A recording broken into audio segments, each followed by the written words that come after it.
You know, usually when we talk about navigating the rules of society, there's this expectation of like precision. Right, yeah, like a clear cause and effect. Exactly. If you break your arm, the x-ray shows that jagged white line, the doctor points to it, and the diagnosis is just undeniably clear. The protocol for fixing it is established. You follow the rules, you get the expected outcome. It is a clean, binary system. I mean, we really crave that kind of structural clarity, don't we? Yeah. It is comforting to believe that our social contracts are upheld by the exact same rigid laws that govern, I don't know, physics or anatomy. If you do A, you receive B. Yeah, but when you step into the world of modern gender dynamics or institutional politics and cultural expectations, that x-ray machine just sort of shatters. For a vast demographic of people, specifically men, the rules they were taught growing up seem to have completely dissolved. They really have. We are looking at a sociological landscape that feels murky, punitive, and for many guys out there, actively hostile. They feel like they are playing a game where the referee is constantly changing the rules retroactively just to ensure they lose. And depending on the ideological lens you look through, that murkiness is framed in two radically different ways. One camp views this shifting landscape as, a long overdue correction of historical patriarchal imbalances. But the other camp views it as a deliberate, calculated, hostile takeover of reality itself. Which perfectly sets the stage for our mission today. We are venturing into one of the most culturally polarizing, fiercely debated, and rapidly expanding corners of modern discourse. Yeah, we are diving right into the worldview of the men's rights and red pill manosphere. Exactly. And we are going straight to the source to dissect this incredibly provocative, ultra-long, and incisive 2026 ebook. It is titled Stop Being a Chump, a polemic guide to women's true nature. By Conrad Riker. Yes, by Conrad Riker. And let me tell you, it is an uncompromising manifesto. The text aims to systematically dissect the history of Western institutions and map out exactly how, in the author's view, they were captured and weaponized by feminists and Marxists. It is a really dense, fascinating window into a cultural movement that is fundamentally reshaping how millions of men view their place in the world. And I think it's important to state up front how we are approaching this material today. The text we're examining dives aggressively into highly charged debates regarding gender biology, left-wing ideologies, right-wing philosophies, and basically the fundamental architecture of societal structures. Right, which means we need to set some ground rules for this deep dive. Exactly. Our function here is not to litigate the morality of these claims. We are acting strictly as impartial analysts. We are not endorsing the viewpoints, the historical assertions, or the political arguments contained within Riker's book. None of them. Right. We are just exploring the underlying logic of the source material so you, the listener, can understand the exact mechanics of this ideology and why it possesses such immense gravitational pull for its audience. Yeah, we are dissecting the architecture, not buying the house. And if you are the type of listener who wants to examine the blueprints yourself, I highly encourage you to read the primary source.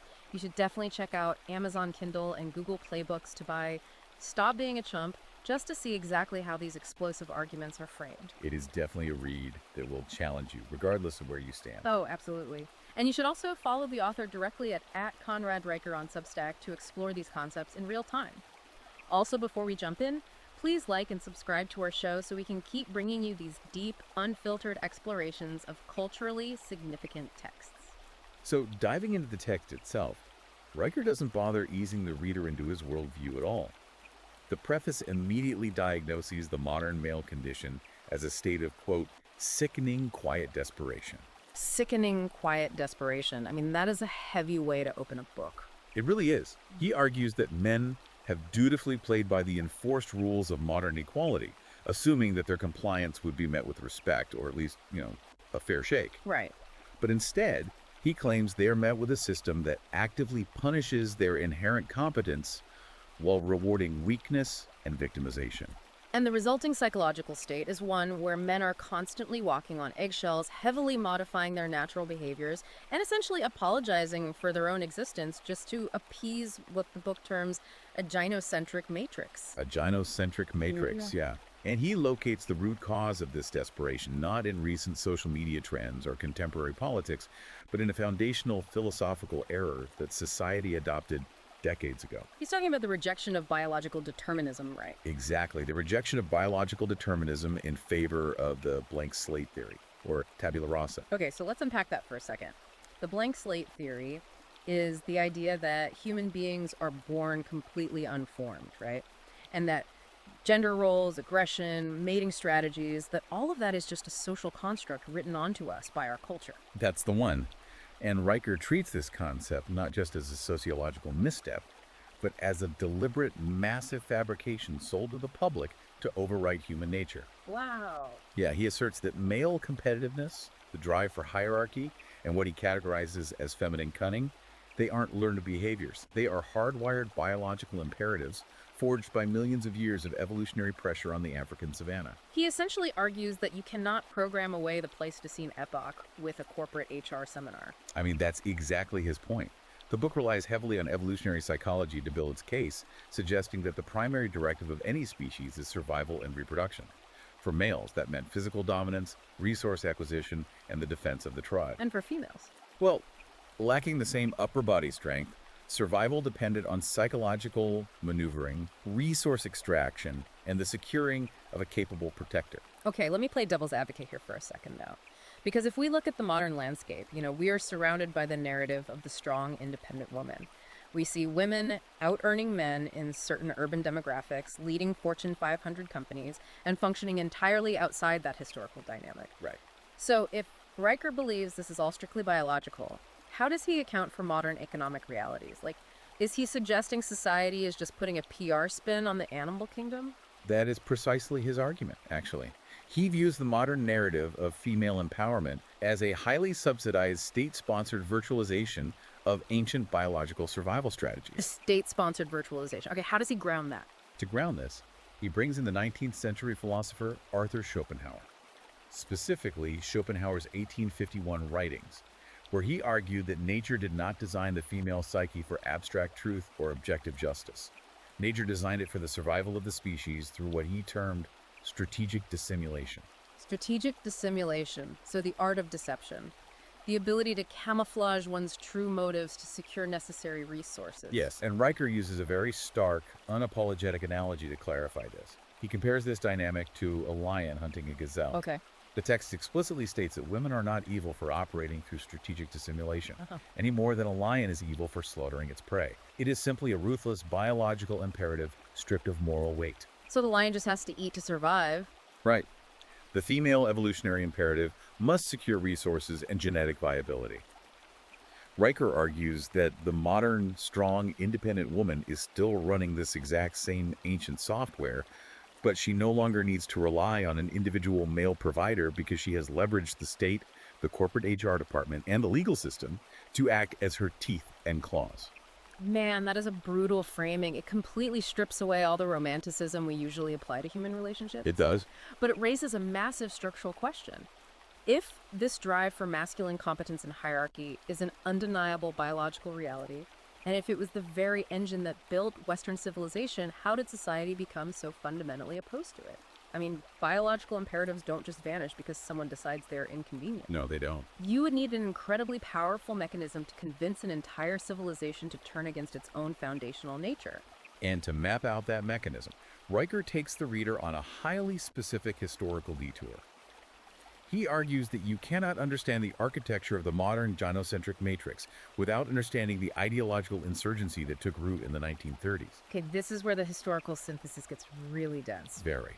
The book points directly to the Frankfurt School and the evolution of Marxist theory. He pinpoints 1933 when the Institute for Social Research, that's the Frankfurt School intellectuals like Theodor Adorno, Max Horkheimer, and Herbert Marcuse, fled Europe and relocated to Columbia University in New York. Right, so Riker's core thesis in this chapter is that these Marxist theorists looked at the Western world and realized they had a massive problem on their hands. A traditional, violent proletarian revolution like the kind that succeeded in Russia was just never going to work in America or Western Europe. Exactly. Because the working class in the West was experiencing an unprecedented industrial boom. They were building a robust middle class. They had cars, homes, upward mobility. You can't spark a violent class war when the proletariat is content. Right, they have too much to lose. Plus, the author argues Western men were simply too physically strong, industrially capable, and rooted in a natural competence hierarchy to be overthrown by physical force. So the Marxists realized they couldn't win a physical or economic war. No. Uh, So, drawing heavily on the strategies of the Italian Marxist philosopher Antonio Gramsci. They shifted their focus from economic Marxism to cultural Marxism. They opted for a strategy of cultural hegemony. Cultural hegemony. The premise was simple but devastatingly effective. Yeah. If you cannot seize the means of production, you must seize the means of cultural reproduction. Right. You infiltrate the universities, the media, the arts, the psychological institutions. You trade the violent uprising for the slow, methodical capture of the culture from the inside out. Which brings up the boiling frog analogy. Ah, yes. It's a familiar metaphor, but Riker deploys it to explain the exact pacing of this cultural shift. Like, you drop a frog in boiling water, it jumps out. Its biological imperatives recognize the immediate threat. But if you put it in cool water and turn the heat up 1 degree at a time, the frog acclimates to the rising temperature until it boils to death. Right, and Riker argues that modern men are those frogs. They've been swimming in a cultural soup that has been incrementally heated over decades. They just feel exhausted and drained and inherently guilty without realizing that ideological architects have been quietly turning up the dial on misandry for almost a century. And Riker doesn't just offer this as a vague conspiracy theory, he points to specific operational doctrines. The most critical piece of evidence he provides is Herbert Marcuse's 1965 essay on repressive tolerance. Let's spend some time on this because Marcuse's essay seems to be the exact fulcrum on which Riker's argument balances. How does a philosophical essay from the mid-60s actively translate into the modern landscape where male competence is suddenly labeled as violence? Well, Marcuse posited a fundamentally counterintuitive concept. He argued that in order to achieve true liberation in a truly tolerant society, you must practice active, militant intolerance against right-wing, traditional, or objective viewpoints. Wait, intolerant tolerance? Yes. He believed that the existing power structures were so deeply entrenched that giving them a platform under the guise of free speech was actively harmful. Therefore, true tolerance required suppressing the speech and ideas of the dominant culture, which, in the context of Riker's book, means the suppression of traditional masculinity, objective logic, and meritocracy. So it's an ideological sleight of hand. Tolerance is redefined as censorship, provided you are censoring the perceived oppressor. It is the complete inversion of the classical liberal ideal of free expression. And Riker argues that Marquise provided the exact architectural blueprint for modern cancel culture and corporate HR policies. Because under this framework, if a man relies on objective merit, stoicism, or natural competitiveness, his behavior isn't just criticized, it is pathologized as toxic or harmful. Exactly. The mere exposure to an opposing logical idea is now defined as literal violence. Conversely, if a woman or a marginalized group exhibits emotional volatility, demands the lowering of standards, or acts out in a way that would historically be viewed as hysterical or incompetent, that behavior is celebrated as empowerment and speaking truth to power. So the temperature of the water hasn't just risen, the very chemical composition of the water has been altered. If the institutions are captured and the culture is functioning on this doctrine of repressive tolerance, the next logical step, according to Riker, is to rewrite the rules of reality itself. You can't just capture the university, you have to fundamentally change how human beings define truth. Which brings us to Chapter 10, the philosophical core of the book, the battle between the logos and standpoint epistemology. This is where Riker moves from historical analysis into pure epistemology, the study of how we know what we know. He sets up an epic dichotomy here. On one side, you have the logos. This is a concept dating back to ancient Greek philosophy, to Heraclitus, and later integrated into early Christian theology. Right, and Riker frames the logos as the objective, rational order of the universe. It is the unyielding mathematical truth that governs physics, biology, and reality. It doesn't care about your feelings, your background, or your trauma. 2 + 2 = 4. Where gravity pulls mass downward. Riker explicitly aligns the logos with the ultimate masculine principle, the rigid, objective foundation upon which all enduring human civilization and technological advancement has been built. And positioned in direct opposition to the logos is standpoint epistemology. Which is the idea that objective truth does not actually exist. Instead, truth is entirely subjective and dictated by one's lived experience, specifically one's status as a victim within a perceived hierarchy of oppression. It is the assertion that knowledge is socially situated. Under standpoint epistemology, a marginalized individual has a more authoritative grasp on reality than a non-marginalized individual, simply by virtue of their marginalization. Yeah, Riker argues that this has completely shattered societal cohesion. He notes that society used to operate on the conservative maxim that facts don't care about your feelings. But under standpoint epistemology, that has been violently inverted into a new totalitarian rule. My feelings are the facts. So if a woman in a corporate dispute feels threatened by a male colleague's disagreement in a meeting, her subjective emotional experience is elevated above empirical evidence. Her feeling becomes the indisputable fact of the situation. Exactly. And Riker uses a fascinating logical proof to demonstrate the inherent weakness of this system. He asks the reader to observe how different ideologies behave in the wild. Okay, so what's his first premise? His first premise is that true ideologies, those aligned with the logos, possess inherent structural integrity. They welcome debate. They do not fear scrutiny because objective reality is the bedrock beneath them. You can question mathematics all you want, the bridge will still stand. That makes sense. And his second premise? His second premise is that the prevailing doctrines of feminism and postmodernism require an absolute fortress of protection to survive. They need heavily policed safe spaces, HR complaint hotlines, hate speech laws, and rigid censorship. Therefore, his conclusion is that these ideologies are inherently fragile and false. They disintegrate upon contact with objective reality, which is exactly why their proponents must legally mandate that you cannot question them. They can only survive in a vacuum.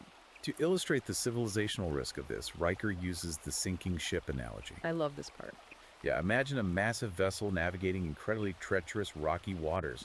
For centuries, the crew has relied on a magnetic compass representing the logos or objective reality to chart their course and avoid destruction. Right.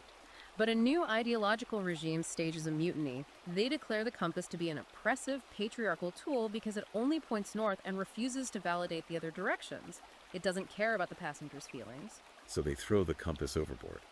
They decide to steer the ship based entirely on just shifting subjective emotional states of the loudest, most hysterical passengers on board. And the result isn't just a slower journey. The result is that the ship inevitably crashes into the rocks and sinks, drowning everyone. Riker is arguing that when a society abandons objective truth to validate emotional whims, civilizational collapse isn't merely possible, it is a mathematical certainty. He bridges this philosophical theory to tangible modern internet culture by examining the 2018 quarantine and subsequent ban of the subreddit 3RedPill. Yeah, he asks the reader to look at the mechanics of that ban. What was the actual offense? Millions of men were gathering in a digital space to share observable realities about female nature, evolutionary biology, divorce statistics, and relationship mechanics. They were comparing notes and recognizing patterns. They were looking at the X-ray together. Exactly. But Riker contrasts their ban with the continued, unbothered existence of radical feminist subreddits on the exact same platform. Communities that openly celebrate misandry, advocate for systemic bias against men, and use highly derogatory language to mock male biology or male suicide rates are left completely alone. Often they're even subsidized by corporate advertisers. Riker calls this intellectual apartheid. The platform overlords have created a system where observing and discussing female nature objectively is treated as a severe violation of community standards, but actively expressing hatred toward men is treated as a virtuous, protected public service. Right. Now, if you're listening to this and wondering how this high-level ideological capture actually impacts the day-to-day life of an average guy, the text transitions brilliantly into what Riker calls the weaponization of empathy. This is a huge shift in the book. Because this isn't just happening in Ivy League faculty lounges or Reddit server rooms. It is happening in living rooms, text messages, and everyday relationships. He introduces the concept of the therapeutic industrial complex. Riker argues that the modern self-help industry and the proliferation of therapy culture on social media have completely hijacked our interpersonal vocabulary. Words that used to have very specific, severe clinical meanings have been democratized, stripped of their diagnostic criteria, and weaponized. Take the term gaslighting. It originally referred to a very specific form of prolonged psychological abuse, derived from the 1938 play where a husband literally manipulated the gaslights in his home to make his wife think she was losing her mind. Right, but now, if you use logic to point out a flaw in your partner's argument during a disagreement over dinner, you aren't debating, you are gaslighting them. If you expect basic reciprocity or accountability, you are violating their boundaries. If you express frustration, you're triggering their trauma. If you show self-interest or leadership, you are a narcissist. Riker argues these are no longer psychological terms aimed at healing. They are magical spells cast by manipulative individuals within the gynocentric matrix, to completely evade personal accountability. It is the clinical pathologization of completely normal male behavior. A man's natural instincts to solve a problem rather than just listen to someone vent, to remain stoic under pressure, to take charge of a situation, are reframed by this therapeutic language as mental defects that require immediate behavioral correction and an apology. Men are essentially gaslit by the term gaslighting into believing their biology is a disease. And this brings us to one of the most vitriolic sections of the book, where Riker turns his sights away from women and institutions and directs his absolute fury at a specific subset of men. Oh, yeah, the male ally. The guy the internet colloquially refers to as the simp, the mangina, or the soy jack. Riker does not view these men as morally superior, enlightened figures, which is how they often brand themselves. He views them as victims of toxic empathy and compares them to Vichy collaborators. The French government that actively collaborated with occupying Nazi forces. He is essentially accusing male feminists of high treason against their own biology. He argues that the male ally identifies more with the ideological forces actively suppressing his nature than he does with his fellow men. He acts as the enforcement arm of the matriarchy. He is the first person to publicly denounce a masculine man, hoping that by throwing his own brothers under the bus, he will receive a pat on the head from a system that secretly despises him for his weakness. Riker describes him as a psychological eunuch guarding a harem he is forbidden to touch. Brutal. But why do they do it? This is where Riker's analysis cuts the deepest. He doesn't believe these men champion Marxist views out of a genuine altruistic sense of morality or a desire for true equality. No, he introduces the crab bucket analogy. If you put a bunch of crabs in a bucket, you don't need a lid. The moment one strong crab tries to climb out and escape, the other crabs will reach up and drag him back down into the misery. So the author is saying male allies champion Marxist views not out of morality, but because they can't compete in a real meritocracy. Yeah, exactly. Riker argues that the male ally adopts standpoint epistemology and feminist talking points because he knows, deep down, that he cannot compete in a true meritocracy. If the world operates on the logos, on objective logic, physical strength, stoicism, and competence, the male ally knows he will reside at the very bottom of the dominance hierarchy. Wow. It is far easier to adopt an ideology that claims the entire concept of a hierarchy is an oppressive patriarchal construct than it is to hit the gym, build wealth, and admit his own profound inadequacy. He pulls the strong crabs back down so everyone suffers equally. It is Nietzsche's concept of resentment, slave morality. The weak rebrand their inability to assert power as a moral virtue. But the tragic irony that Riker highlights is that this subservience never actually saves the male ally when the mob comes for him. The book details a really striking anecdote about a coworker, the archetypal male ally. He did everything the modern cultural matrix demanded of him. He wore the Believe All Women shirts. He aggressively policed the language of his male peers to signal his virtue. He donated money to female Twitch streamers. He parroted every therapeutic buzzword. He was the perfect compliant citizen of the gynocentric matrix. And what happened? A female coworker, for reasons that remain entirely nebulous, filed a completely baseless, unverified complaint with HR, stating that his mere presence made her feel uncomfortable. There was no evidence of harassment, no due process, no investigation into objective reality. Because objective reality, the logos had already been discarded in favor of standpoint epistemology, her feelings were the facts. Exactly. HR followed the exact DEI protocols that this man had spent his adult life championing, and they fired him immediately. The marginalized voice was automatically believed over his desperate, self-flagellating apologies. His lifelong compliance didn't act as a shield. It simply painted a massive target on his back and stripped him of any philosophical defense he might have used to protect himself. This individual tragedy serves as a microcosm for the broader institutional landscape. If individual relationships and corporate HR departments are operating on this weaponized therapeutic language and subjective reality, what happens when those exact same mechanisms are codified into federal law and systemic policy? This transitions us perfectly into Riker's terrifying examination of institutional hostility.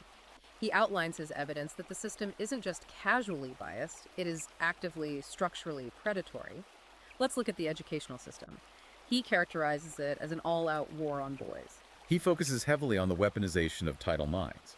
When Title IX was passed in 1972, its primary widely understood goal was to guarantee equal funding and opportunity, largely focused on women's athletics and admissions.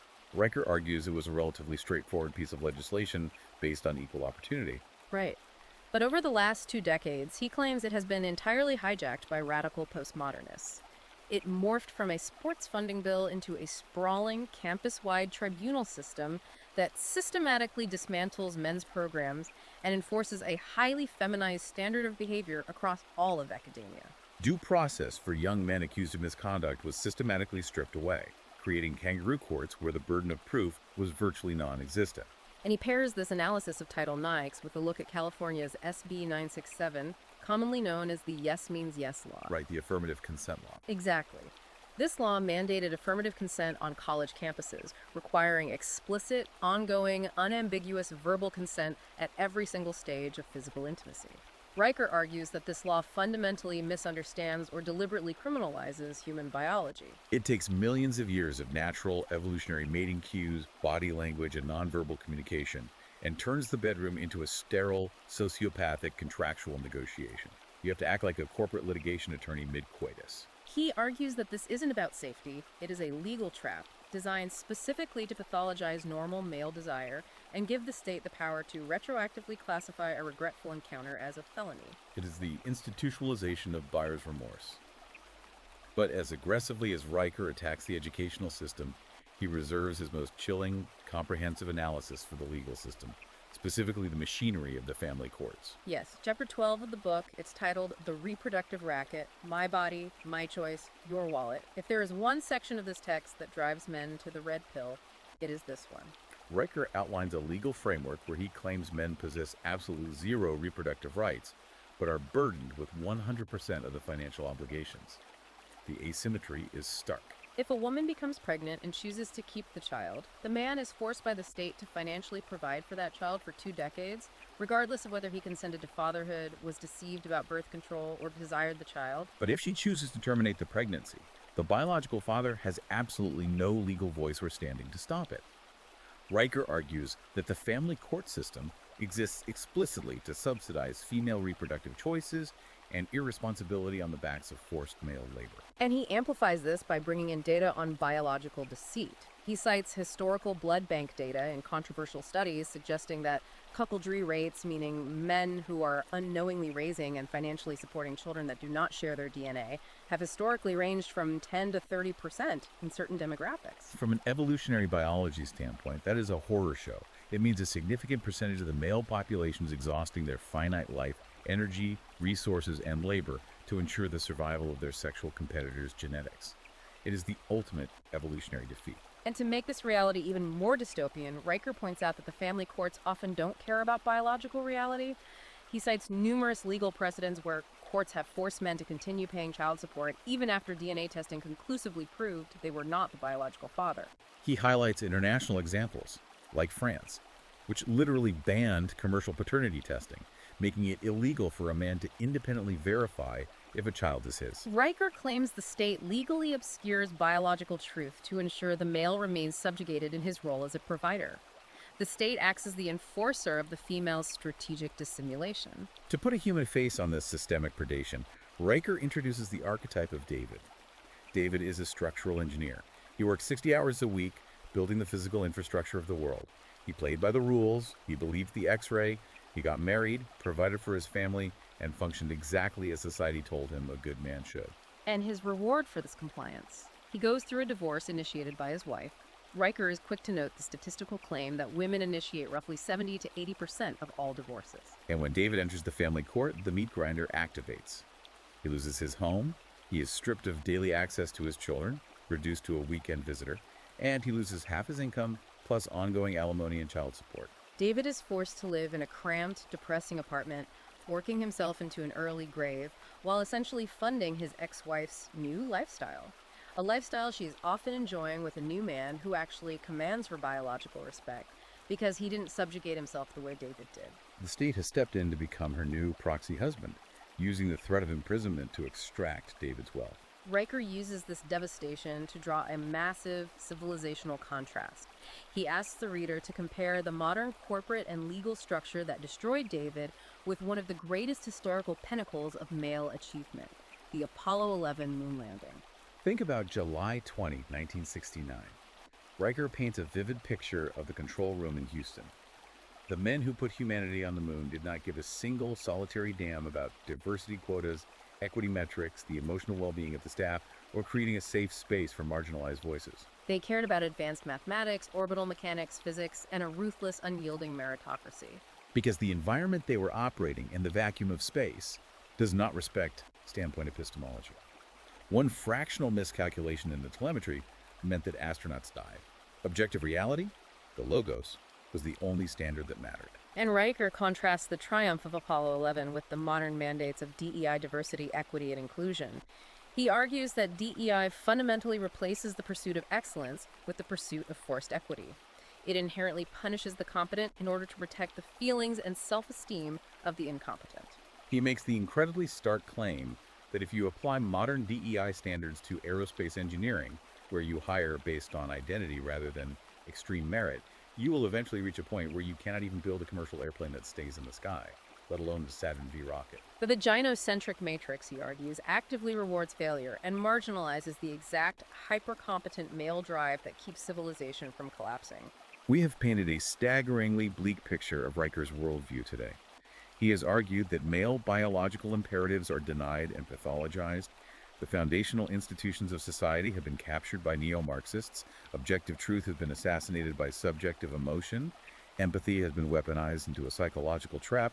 And the legal system functions as a predatory resource extraction racket. Right, and if a man reading this book accepts all of this as objective reality, the natural response would be profound, paralyzing nihilism. But the book doesn't end there. If the system is this rigged against men, what is the author's prescribed solution? How does a man, as the title demands, stop being a chump? This brings us to the final actionable section of the text, which Riker dubs the Red Pill Renaissance. He prescribes a very specific, highly aggressive action plan centered around a philosophy of strategic noncompliance. It is about completely decoupling from the matrix. So the first psychological tactic he teaches is called amused mastery. How does a man deploy this in his daily life? Amused mastery is designed to counter the constant barrage of emotional manipulation and shit tests men face in interpersonal dynamics. When a woman attempts to provoke emotional dysregulation, perhaps through nagging, a baseless accusation, or tone policing his language, the traditional blue-pilled man reacts. He gets defensive, he argues back, he apologizes, he tries to logically explain his position. And in doing so, he has completely lost his frame. He has entered her subjective reality. Yeah, exactly. It's the old adage about playing chess with a pigeon. You can be a grandmaster, but the pigeon is just going to knock over the pieces, defecate on the board, and strut around acting like it won. Logic doesn't work when the opponent is playing a completely different emotional game. So amused mastery requires the man to treat this antagonistic behavior exactly like a toddler throwing a tantrum in a supermarket. You do not negotiate with the toddler. You remain entirely unbothered, physically relaxed, unyielding, and slightly amused by the absurdity of the antics. You establish dominant eye contact, you maintain a slow, relaxed tonality, and you flatly refuse to validate the hysteria. You become the immovable rock against which her emotional waves break and eventually retreat. You maintain frame control at all costs. But Riker knows that you can't just snap your fingers and suddenly possess that level of mental fortitude, especially if you've been swimming in the boiling water your whole life. So he demands a radical detox. He orders his readers to undergo a strict 30-day media fast. He recognizes that in the modern economy, human attention is the most valuable asset. He tells men to completely and ruthlessly eliminate all mainstream news, modern sitcoms, movies, and social media platforms that constantly promote the narrative of the bumbling, apologetic male and the triumphant, flawless female. You have to starve the gynocentric matrix of its psychological grip on your subconscious. Stop spending your attention like a drunken sailor on shore leave. And he pairs this mental detox with a physical withdrawal of labor, which he calls the builder's strike. His logic is brutal. If the corporation you work for values pronoun usage over profit and merit, let the bridge collapse. Do not bend over backward to fix a system that openly seeks to destroy you. Withhold your physical labor and your intellectual genius. It is a profound strategic withdrawal of participation. To illustrate what men should be redirecting their energy toward, Riker uses incredibly powerful historical and literary contrasts. He talks about the men who built the Transcontinental Railroad in 1869. Think about the sheer undeniable will required to do that. They drove a golden spike into the earth. uniting a vast, untamed continent through blood, sweat, shattered rock, and unbreakable masculine drive. They built a physical legacy of iron and wood that transformed the globe. And what are young men in their physical prime doing today? They are performing choreographed TikTok dances in their bedrooms and paying hard-earned money for fleeting digital validation from OnlyFans creators who view them with absolute contempt. They are trading the glory of conquering a continent for the suicidal empathy of digital narcissism. It's pathetic. But Riker argues there is a path back to true sovereignty. He points to the Western canon, specifically Homer's Odyssey, and the story of Odysseus returning to Ithaca. It is the ultimate archetypal story of a man reclaiming his domain. When Odysseus finally returns home after 20 years of brutal war and perilous travel, he finds his estate overrun. A horde of lesser men, the suitors, are disrespecting his wife, consuming his hard-earned resources and destroying his legacy. But Odysseus doesn't rush into the Great Hall screaming about his trauma. He doesn't file a complaint with HR or ask for an emotional support animal to help him process his feelings of marginalization. He arrives in disguise as a beggar. He silently endures their insults. He observes the chaos, maps out the loyalties of his servants, and assesses the weaknesses of his enemies. He practices supreme strategic patience. He holds his internal frame until the exact perfect moment he is ready to string his massive bow. A bow none of the weaker men can even bend, and violently, decisively reclaim his territory and his position at the top of the hierarchy. He is the undisputed master of his reality. Which culminates in Riker's ultimate resounding call to action for the reader, the construction of what he calls the Cathedral of Competence. He tells his readers that they must build their minds, their bodies, and their wealth with the relentless, unyielding precision of medieval masons. Those masons laid massive stones for cathedrals they knew they would never live to see finished. They didn't build for instant gratification, they built for a legacy that would outlast them. Riker is commanding men to reject the shallow, dopamine-driven, instant gratification of the modern world. He tells them to lift heavy weights, to forge physical dominance, to read classical philosophy to forge mental armor, to build independent wealth so they cannot be financially coerced by HR departments. You must ascend the dominance hierarchy based on sheer, unapologetic, undeniable merit. You must refuse to fund or participate in a matrix that actively despises you, and instead forge yourself into a completely sovereign man. It is a philosophy of radical self-reliance, strategic isolation from toxic systems, and the absolute unapologetic rejection of collective male guilt. We have covered an immense, challenging amount of ground today. We've journeyed from the biological imperatives of the African savanna through the Marxist infiltration of Columbia University in the 1930s into the sterile halls of the modern HR department, through the meat grinder of the family court, and out the other side to the stoic construction of a personal cathedral of competence. It is a comprehensive, if highly controversial, architecture of the world. And I want to leave you, the listener, with a final provocative thought to mull over, inspired by everything we just unpacked. A question to test the structural integrity of this entire worldview. Because if we accept his premises, where does it logically lead? Exactly. If human history is truly driven by immutable biological imperatives and natural competence hierarchies, as Conrad Riker claims, if the logos is the undeniable, unbreakable bedrock of reality that will eventually assert itself, is the current cultural landscape of extreme empathy, DEI mandates, and standpoint epistemology just a temporary, unsustainable glitch? Right. Is it a societal fever dream that will inevitably collapse under the crushing weight of its own delusion when the proverbial bridge finally falls? Or, and this is the really provocative part, are we actually witnessing a permanent structural evolutionary shift in how human civilization operates? Because technology changes things. Yes. Has technology, state-subsidized security, and digital interconnectedness finally allowed us to overwrite our ancient biology for good? Which is it? A temporary glitch waiting for a brutal natural correction, or the new permanent reality of the human species? That is the ultimate existential question this book forces you to confront. And as a final reminder, this deep dive was an objective, analytical exploration of Conrad Riker's highly polarizing arguments regarding gender, evolutionary biology, and institutional politics. We unpack the architecture of his worldview to understand how it functions. But this analysis does not represent the personal endorsements, moral judgments, or political stances of this show or its hosts. We are just the guides charting a course through the murky waters. Thank you for joining us on this incredibly deep, incisive journey. If this discussion challenged your preconceptions, if it made you think in a new way, or even if it completely enraged you, please hit that like button and subscribe to the show so we can keep analyzing the texts that are shaping our culture. But if you want to see exactly how these explosive, complex arguments are laid out in the original text, you really need to read it yourself. You do. Check out Amazon Kindle and Google Playbooks to buy Stop Being a Chump. You can also dive much deeper into the author's ongoing work and join the conversation by following at Conrad Laker at Substack.